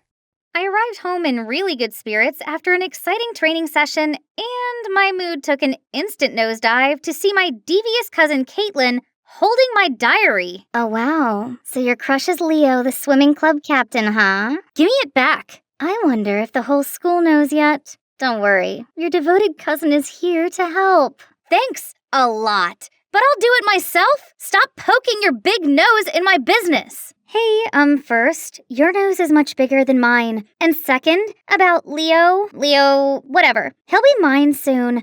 Tit for tat. Payback for stealing my boyfriend. How ridiculous. And so not true. She should blame herself for having terrible taste in men instead. No thanks. I didn't want a player like him either. Hi, I'm Megan, the leader of the school scout club. I'm friendly, fun, and love going on adventures, just like my explorer dad. So of course, girls like Caitlin don't scare me. From day one of my dear cousin moving in with us, it was clear we were never going to get on. I love to run around the garden and learn interesting survival tricks with my dad, while Caitlin can't even stand a speck of dirt. Oh my god! Billions of germs are attacking me! Get me sanitizer! Now! And it didn't help at all that Caitlin's jerk of a boyfriend asked me out right after breaking up with her. Despite my clear disinterest in him, she blamed me. That's when we were officially like Cardi B and Nicki Minaj and the prank wars began. She drew on my face in permanent marker while I slept, stuck gum in my hair, and once she even tried to shave my eyebrows. But who am I, huh? I can beat her with only one move. But now, the stakes have been raised. She's going after Leo. So I need to confess my feelings to him ASAP before Caitlin butts in and ruins it. The perfect opportunity would be the upcoming school field trip for top students, which Caitlin definitely can't join. And there'll be plenty of chances for me to impress Leo. But there's one slight problem. It's by a river. OMG, thinking of it made me want to pee my pants already.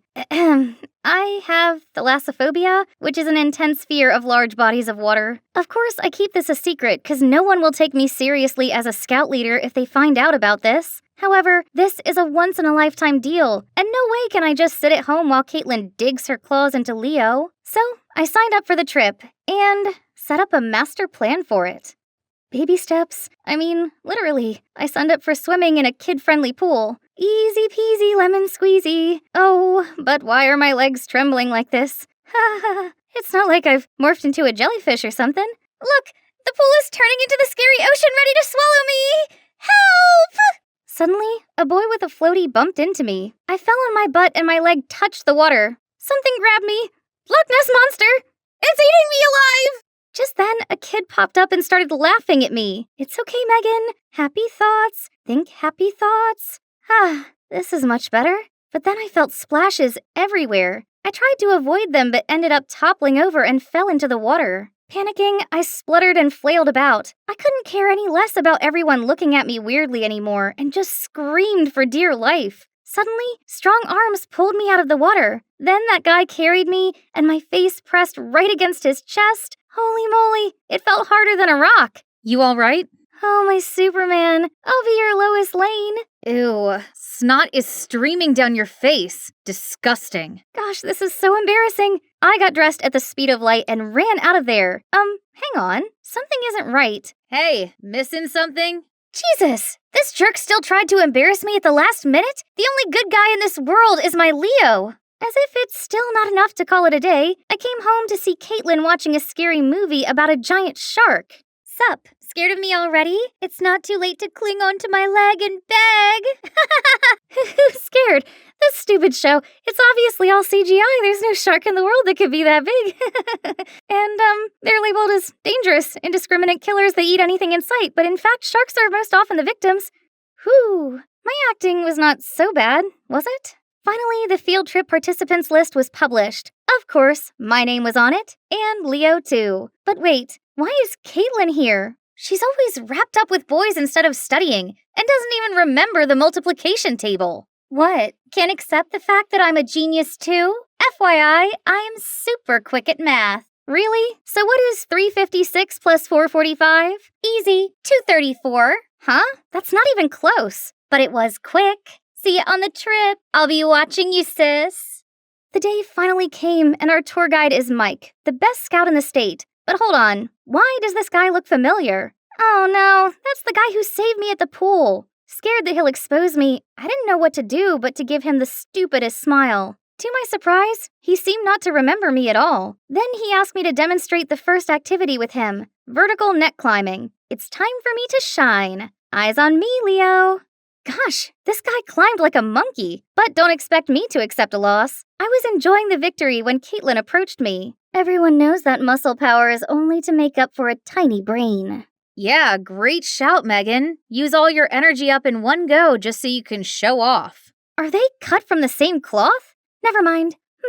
Leo's looking at me. His eyes are so dreamy. That was even more powerful than 10 cans of monster drinks. Nature hunt, monkey bridge, Tarzan rope, all these challenges didn't make me break into a sweat, and Leo even came to praise me. That's incredible, Megan. How can you do that? Oh, Leo, I only had an apple for breakfast, so now I'm having hypoglycemia or something. I'm so dizzy. OMG! My dear cousin should really get an Oscar nomination for her fake act. I gave my sweetest smile and helped her. Just so when Leo wasn't looking, I tripped her up and she fell face first into a muddy puddle. Leo tried to wipe it off, but ended up turning her into a monkey. Then Mike walked past and said, "Wow, this layer of makeup is a big improvement." His cattish tongue seemed not to leave anyone alone. In the afternoon, I took my free time to wander around and saw a pretty bird. I wonder what it is. That's a red-capped mannequin, very popular in Central American forests. Wow, good knowledge. Thanks for telling me without being asked. They have a signature dance to impress their mates. Any idea? A moonwalk that rivals Michael Jackson's. Wait, what? Why did I laugh so hard? He might be funny, but he's still a jerk. The last activity of the day was using rocks to make fire, and I was paired with Leo. Thank you, universe. I squidged up close to him and offered him a mint. He happily took it, but then suddenly turned red and started choking. I leaped into action and hit him hard on his back, making the mint fly out. Leo immediately took my hand. My guardian angel, where have you been all my life? Anyway, would you like to join me for a walk later? I have something to tell you. Yes! Oh, sure. Where do you want to go? The riverbank. Romantic, right? River? I'll die there. But so what? This is my chance. If I die, I'll die under the title of Leo's girlfriend. Totally worth it. I arrived to see Leo already waiting. His skin was glistening beneath the setting sunlight. He was like my very own Edward Cullen, but it didn't make me any less scared. Oh, you're here. You look pale. Are you sick? Oh, no. No, I'm fine. Great. Let's get on the boat to enjoy the view. I closed my eyes tightly and squeezed Leo's hand. Then Leo kept talking, but I couldn't hear anything until... Megan, I've admired you for so long. Will you be my girlfriend? I turned into the ripest tomato, but managed to blurt out, I'd love to. Gotcha! Gosh, why is Caitlin here? I was still in shock when Leo jumped out of the boat and high-fived Caitlin? Then they kissed? Surprise! Now you know how it feels to have your dream guy stolen away. No, please, I can't stand it. The water is scaring me. Just enjoy the view, Megan. Where's that fierce girl gone? Your mom told me that you have thalassophobia, but I didn't expect it to be so real. Don't worry, I'll show this to the whole school so they'll come rescue you. Good luck, cousin. Leo and Caitlin walked off holding hands. I stayed as still as I could in the unsteady boat. The world was spinning around me, but I couldn't do anything but cry. Time went by like a decade had passed. Then I felt a pat on my shoulder. Mike stretched out his hand, then swooped me up in his arms and carried me to the lawn nearby. But how did you find me? I saw the video Caitlin just posted, then immediately went to look for you along the riverbank. Is that so? How embarrassing. He kept silent for a while, then said, You might not know this, but I used to be freaked out by heights. My acrophobia is better now, but still. No way! You nailed the climbing challenge earlier. If you want to overcome your fear, then you have to find a way to face it. Be courageous. Don't let it become a weakness for others to laugh at. Then he gave me the sweetest smile, and right at that moment, he looked kinda different to me, more attractive. That night, I shut myself away in my tent while the others gathered around the bonfire. I wasn't ready to face anyone just yet, and my mind was too restless to sleep. The next morning came the boat race. When I arrived, all judging eyes were on me. I was nervous, but soon plucked up my courage and spoke out. Hi, everyone. I'm Megan, and I have thalassophobia. So, I can't complete this challenge. I'm embarrassed.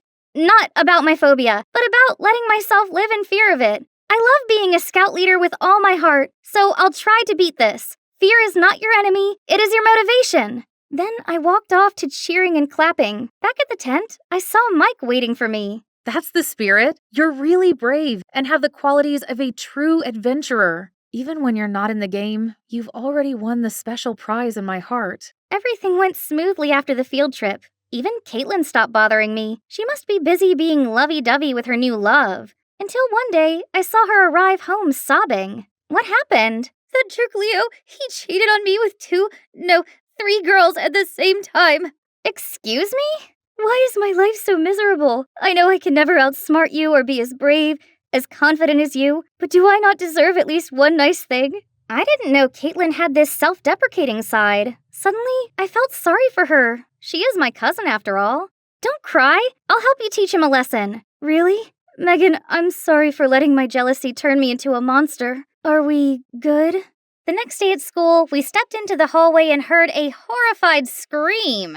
It was Leo with his locker full of cockroaches. He freaked out so much that his friend had to catch him before he fell over. Oh, Leo, I am just warming up. I gathered my classmates and showed them the extra special gift I'd prepared for him. Hello, everyone. This time on Name a Cockroach After Your Ex, we have here a gentleman named Leo Whittemore. Happy Valentine's Day, everyone! Everyone burst out laughing, and Leo literally fainted. And now he's known as Leo the Roach. Actually, this was all Mike's idea, so we can both retaliate against Leo and donate to the Cry Me a Cockroach Wildlife Fund. And back to me. To make things right, I decided to go back to where I started. I realized nothing is impossible when you believe in yourself, and when you have a perfect companion to give you the gentle nudge you need.